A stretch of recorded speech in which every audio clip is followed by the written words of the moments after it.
Hallo, leuk dat je kijkt naar deze aflevering van Netgear Tips en Tricks.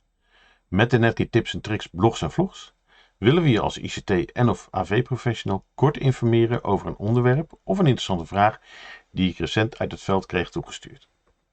In deze editie gaan we het hebben over het omzetten van bijna verlopen 1 jaar gratis Insight Pro subscriptions.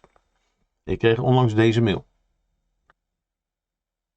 Aan het einde van de gratis 1 jaar Insight beheerperiode krijg ik, als ik binnen Insight een klant kies waarvan de licentie gaan verlopen, een melding in het scherm dat er licenties gaan verlopen.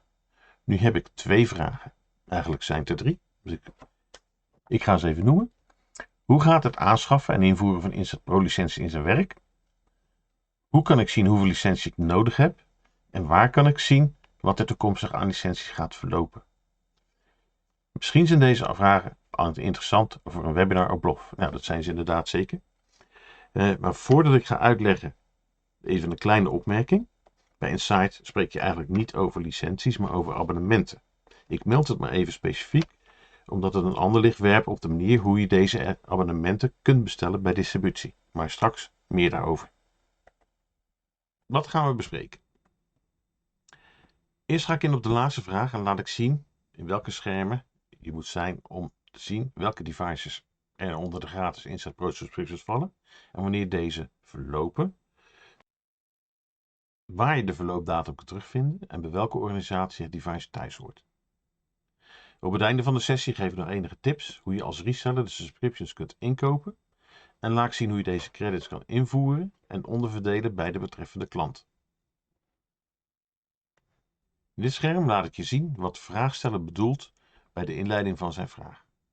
Veronderstel, je selecteert in Insight Pro een organisatie en er verschijnt boven het scherm een blauwe balk die aangeeft dat een aantal subscriptions voor de geselecteerde organisatie gaan verlopen.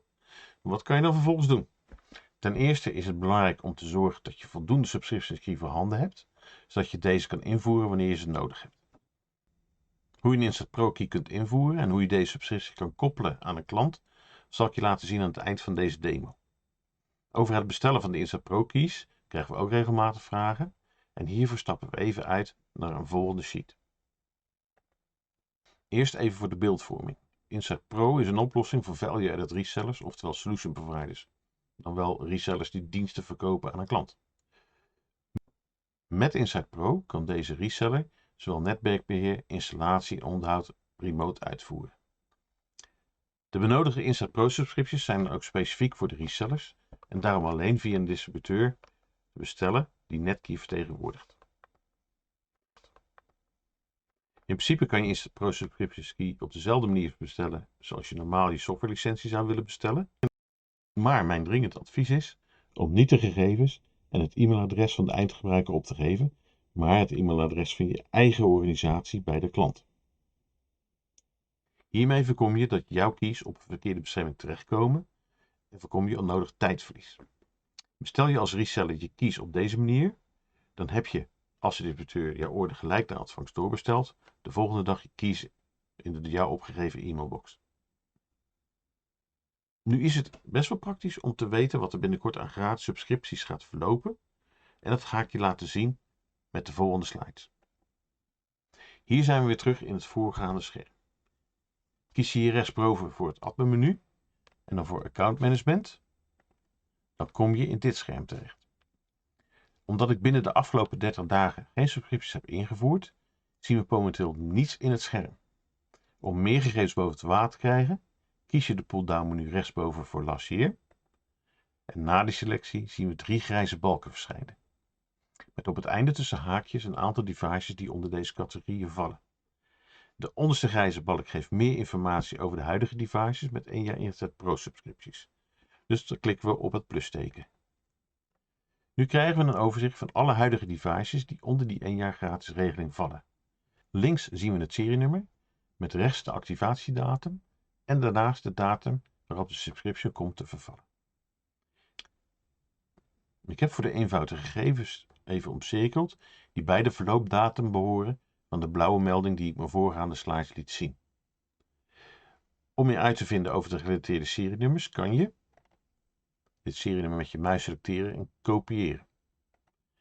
Als je dan vervolgens bij het menu met het tandwielsymbool rechtsbovenin voor de optie Devices kiest.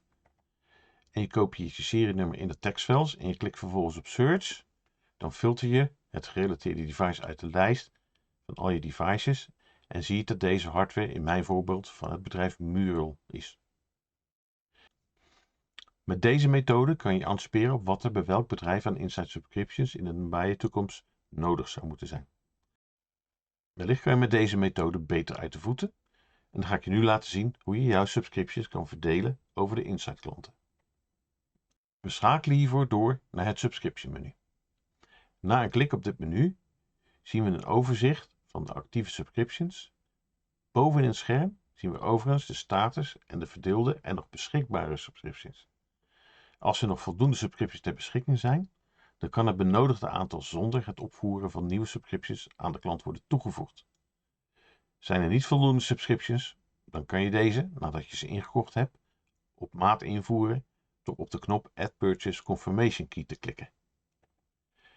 Er verschijnt dan een pop-up menu waar je de key kunt invoeren en met Add kunt bevestigen.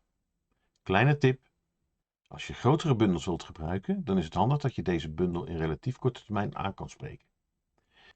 Resellers die veel met Inside werken, hebben vaak meerdere keys en bundels op de plank liggen, zodat ze indien nodig gelijk kunnen beschikken over een subscriptions key. Als de key is ingevoerd, kun je weer verder met het onderverdelen van subscriptions aan de organisaties waar de gratis subscriptions bijna verlopen zijn. Dat doe je door te klikken op de optie Credit Allocation. Dan zie je een lijst verschijnen van organisaties waar als jij als VAR het beheer doet. Hier kan je de betreffende organisatie opzoeken en als je deze gevonden hebt, dan klik je op Allocate. Vervolgens selecteer je het benodigde aantal subscriptions, klik je weer op Allocate om dit te bevestigen. En dan krijg je als het goed is gegaan een groene balk te zien met de bevestiging dat het toevoegen van de subscriptions goed is gegaan. En ook zie je dan het aantal ongebruikte credits ophogen.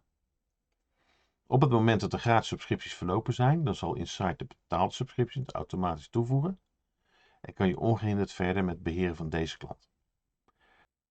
De duur van de subscriptions kan afgesloten worden voor een periode van 1, 3 of 5 jaar. Een andere tip is dat een key niet hard vastzit aan een bepaald Inside device. Dus als een eindklant zijn 10-poort Inside switch wil inruilen voor een 24-poort Inside model, dan kan de oude switch gewist worden en dan kan de nieuwe switch gewoon gebruik maken van de oude key die bij de oude switch behoorde. Kortom, mogelijkheden genoeg. Heb je nu suggesties voor een nieuwe blog, vlog of webinar? Laat het mij gerust weten. Met deze input gaan we weer aan de slag voor een nieuwe vlog, blog of webinar. Uiteraard kun je voor Netgear gerelateerde pre-sales vragen ook bij mij terecht en stuur me gerust een e-mail. Voor het verkrijgen van after-sales support kun je terecht bij ons L2 supportteam in Ierland. Hier zijn voldoende Nederlands en Franstalige after-sales support engineers aanwezig om je verder op weg te kunnen helpen. Heb je commerciële vragen, dan kun je uiteraard bij je vaste contactpersoon bij Netgear. Heb je deze niet? Neem dan contact met ons op via be of nl.rapidresponse@netgear.com. We zien je vragen graag tegemoet. Ben je op zoek naar nog meer achtergronden? Neem dan eens een kijkje op de site innovatie.netgear.nl. Op deze site vind je onze blogs, vlogs en verkoopacties terug. Ook kan je hier aangekondigde webinars en de opnames van voorgaande webinars terugvinden. Dit brengt ons weer aan het einde van onze tips en tricks. Leuk dat je hebt gekeken en wellicht tot de volgende aflevering.